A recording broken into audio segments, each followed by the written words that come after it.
आपका स्वागत है हमारे क्लास 9 के साइंस के chapter 2 is matter around us pure के पार्ट 4 में।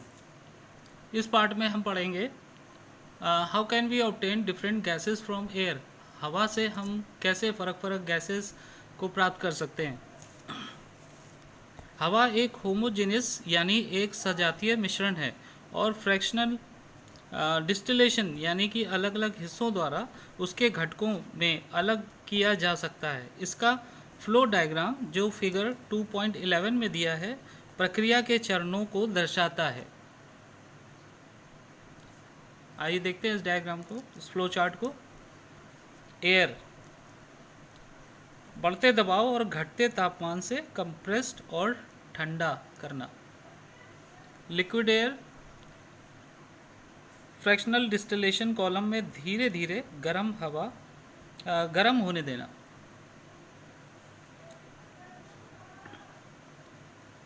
अलग अलग ऊंचाइयों पर जाकर गैसेस अलग हो जाती हैं। इस टेबल से आप देख सकते हैं कि अलग अलग गैसेस का बॉइलिंग पॉइंट और उनका वॉल्यूम।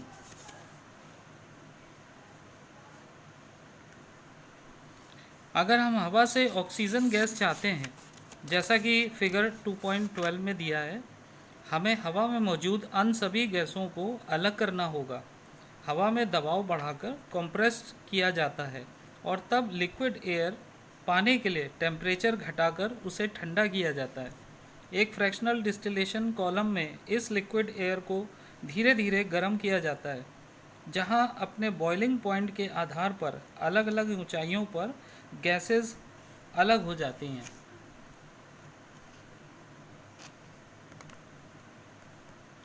इस डायग्राम में आप देखेंगे कैसे हवा के कंपोनेंट्स को अलग किया जाता है।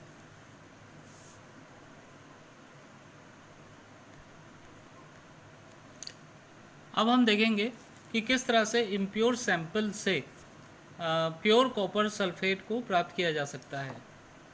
आइए देखते हैं एक्टिविटी 2.9। एक चाइना डिश में कॉपर सल्फेट का कुछ लगभग 5 ग्राम अशुद्ध नमूना लें। इसे पानी की कम मात्रा में घोलें, अशुद्धियों को छान लें। एक सैचुरेटेड सॉल्यूशन प्राप्त करने के लिए कॉपर सल्फेट सॉल्यूशन से पानी का वाष्पीकरण यानी कि पानी को इवेपोरेट करें। एक फिल्टर पेपर के साथ सॉल्यूशन को कवर करें और इसे एक दिन के लिए धीरे धीरे ठंडा करने के लिए कमरे के तापमान पर बिना छुए छोड़ दें। आप चाइना डिश में कॉपर सल्फेट के क्रिस्टल प्राप्त करेंगे। इस प्रक्रिया को क्रिस्टलाइजेशन कहा जाता है। क्रिस्टलाइजेशन विधि का उपयोग सॉलिड्स को शुद्ध करने के लिए किया जाता है। उदाहरण के लिए समुद्र के पानी से हमें जो नमक मिलता है उसमें कई अशुद्धियां हो सकती हैं। इन इम्प्योरिटीज़ को दूर करने के लिए क्रिस्टलाइजेशन की प्रक्रिया का उपयोग किया जाता है। क्रिस्टलाइजेशन एक ऐसी प्रक्रिया है जो एक सॉल्यूशन से एक शुद्ध सॉलिड को अपने क्रिस्टल के रूप में अलग करती है। क्रिस्टलाइजेशन तकनीक सरल इवेपोरेशन तकनीक से बेहतर है। कुछ सॉलिड डिकम्पोज यानी कि विघटित हो जाते हैं, या कुछ जैसे चीनी सूखने के लिए गर्म करने पर जल सकते हैं। फिल्ट्रेशन के बाद भी कुछ अशुद्धियां घोल में रह सकती हैं। इवेपोरेशन करने पर ये सॉलिड को दूषित करते हैं। अब इनका एप्लीकेशन यानी कहाँ पर ये इस्तेमाल होता है। नमक को शुद्धिकरण जो हमें समुद्र के पानी से मिलता है। अशुद्ध नमूनों से फिटकरी के क्रिस्टल को अलग करना।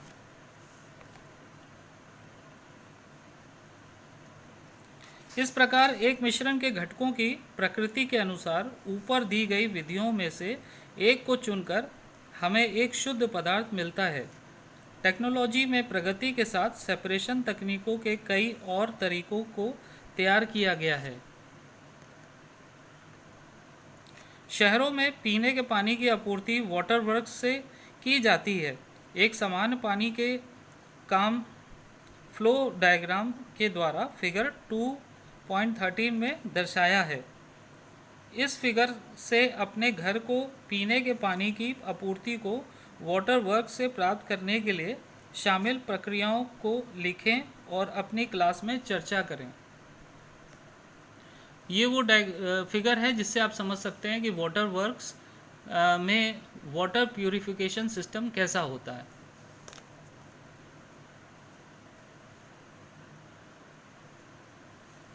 आइए अब हम पढ़ेंगे फिजिकल और केमिकल चेंजेस के विषय में। पिछले चैप्टर में हमने पदार्थ के कुछ भौतिक गुणों के बारे में सीखा है।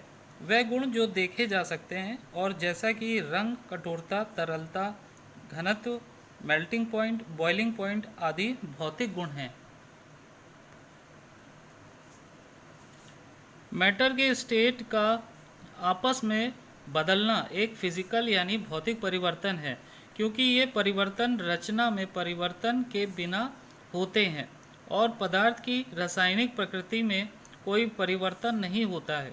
यद्यपि बर्फ, पानी और जल वाष्प सभी अलग अलग दिखते हैं और विभिन्न भौतिक गुणों को प्रदर्शित करते हैं, वो रासायनिक रूप से समान हैं। पानी और खाना पकाने का तेल दोनों ही तरल हैं, लेकिन उनकी रासायनिक विशेषताएं अलग हैं। वे गंध और प्रज्वलन यानी बर्निंग में भिन्न होते हैं। हम जानते हैं कि तेल हवा में जलता है जबकि पानी आग को बुझाता है। यह तेल का यह रासायनिक गुण है जो इसे पानी से अलग बनाता है। बर्निंग एक रासायनिक परिवर्तन है। इस प्रक्रिया के दौरान एक पदार्थ रासायनिक संरचना में परिवर्तन से गुजरने के लिए दूसरे के साथ प्रतिक्रिया करता है। रासायनिक परिवर्तन पदार्थ के रासायनिक गुणों में परिवर्तन लाता है और हमें नए पदार्थ मिलते हैं। रासायनिक परिवर्तन को रासायनिक प्रतिक्रिया भी कहा जाता है। एक मोमबत्ती को जलाने के दौरान भौतिक और रासायनिक दोनों परिवर्तन होते हैं। क्या आप इनमें अंतर कर सकते हैं?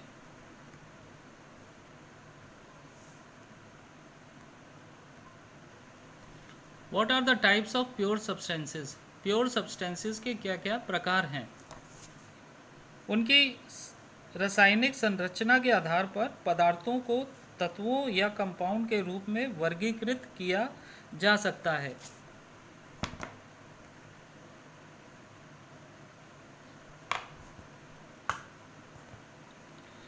रॉबर्ट बॉयल 1661 में एलिमेंट शब्द का उपयोग करने वाले पहले वैज्ञानिक थे। एंटोनी लॉरेंट लवोइसियर एक फ्रांसीसी रसायनज्ञ एक तत्व की प्रयोगात्मक रूप से उपयोगी परिभाषा स्थापित करने वाले पहले व्यक्ति थे। उन्होंने एक तत्व को पदार्थ के मूल रूप में परिभाषित किया जिसे केमिकल रिएक्शंस द्वारा सरल पदार्थों में नहीं तोड़ा जा सकता है।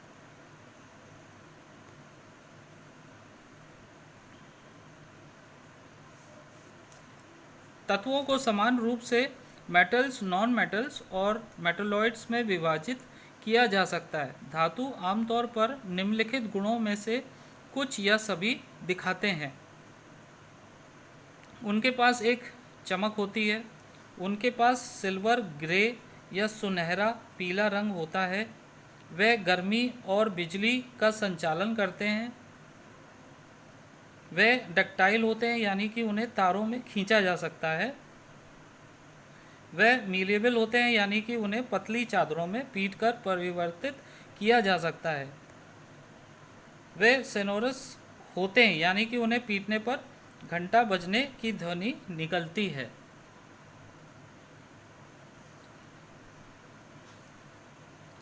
धातुओं के उदाहरण सोना, चांदी, तांबा, लोहा, सोडियम, पोटेशियम आदि हैं। एक पारा एकमात्र ऐसी धातु है जो कमरे के तापमान पर तरल यानी लिक्विड है। गैर धातु यानी नॉन मेटल आमतौर पर निम्नलिखित गुणों में से कुछ या सभी दिखाते हैं। वे विभिन्न प्रकार के रंग प्रदर्शित करते हैं। वे गर्मी और बिजली के खराब कंडक्टर हैं। वे चमकदार नहीं होते, ना उनको पीटने से आवाज़ आती है और ना ही उनको पीटकर पतली चादर में परिवर्तित किया जा सकता है। गैर धातुओं के उदाहरण हाइड्रोजन, ऑक्सीजन, आयोडीन, कार्बन जैसे कोयला, कोक, ब्रोमीन, क्लोरीन आदि हैं। कुछ तत्वों में धातु और गैर धातु के बीच मध्यवर्ती गुण होते हैं। उन्हें मेटलॉइड्स कहा जाता है। उदाहरण बोरॉन, सिलिकॉन, जर्मेनियम आदि हैं। आइए पढ़ते हैं कंपाउंड्स के विषय में। एक कंपाउंड दो या दो से अधिक तत्वों से बना एक पदार्थ है। रासायनिक रूप से एक दूसरे के साथ एक निश्चित अनुपात में संयुक्त रहता है। हम क्या पाते हैं जब दो या ज़्यादा एलिमेंट्स को मिलाया जाता है। आइए देखते हैं एक्टिविटी 2.10। क्लास को दो समूहों में विभाजित करें। दोनों समूहों को एक चाइना डिश में 5 ग्राम लोहे का बुरादा और 3 ग्राम सल्फर पाउडर दें। ग्रुप 1 लोहे के बुरादे और सल्फर पाउडर को मिलाएं और पीस लें। ग्रुप 2 लोहे के बुरादे और सल्फर पाउडर को मिलाएं और पीस लें। इस मिश्रण को लाल गर्म होने तक जोरदार गर्म करें। आंच से उतार लें और मिश्रण को ठंडा होने दें। ग्रुप 1 और 2 प्राप्त सामग्री में चुंबकत्व के लिए जांच करें। सामग्री के पास एक चुंबक लाओ और जांचें कि क्या सामग्री चुंबक की ओर आकर्षित है। समूहों द्वारा प्राप्त सामग्री की बनावट और रंग की तुलना करें। प्राप्त सामग्री के एक हिस्से में कार्बन डाइसल्फाइड जोड़ें। अच्छी तरह से हिला के छान लें। प्राप्त सामग्री के दूसरे भाग में पतला सल्फ्यूरिक एसिड या हाइड्रोक्लोरिक एसिड डालें। उपरोक्त सभी चरणों को दोनों तत्वों आयरन और सल्फेट के साथ अलग अलग करें। ग्रुप 1 के द्वारा प्राप्त गैस हाइड्रोजन है। ये रंगहीन, गंधहीन और दहनशील है। इसे क्लास में हाइड्रोजन के लिए दहन परीक्षण करने की सलाह नहीं दी जाती है। ग्रुप 2 द्वारा प्राप्त गैस हाइड्रोजन सल्फाइड है। ये सड़े हुए अंडों की गंध वाली रंगहीन गैस है। आपने देखा होगा कि दोनों समूहों द्वारा प्राप्त किए गए उत्पाद अलग अलग गुण दिखाते हैं, हालांकि शुरुआती सामग्रियां समान थी। ग्रुप 1 ने एक भौतिक परिवर्तन से संबंधित गतिविधि को अंजाम दिया है, जबकि ग्रुप 2 के मामले में एक रासायनिक परिवर्तन यानी एक रासायनिक प्रतिक्रिया हुई है। ग्रुप 1 द्वारा प्राप्त सामग्री दो पदार्थों का मिश्रण है। दिए गए पदार्थ तत्व हैं यानी एलिमेंट है, लोहा और सल्फर। मिश्रण के गुण उसके घटकों के समान हैं। ग्रुप 2 द्वारा प्राप्त सामग्री एक यौगिक यानी कंपाउंड है। दो तत्वों को दृढ़ता से गर्म करने पर हमें एक यौगिक मिलता है जिसमें संयोजन तत्वों की तुलना में पूरी तरह से अलग गुण होते हैं।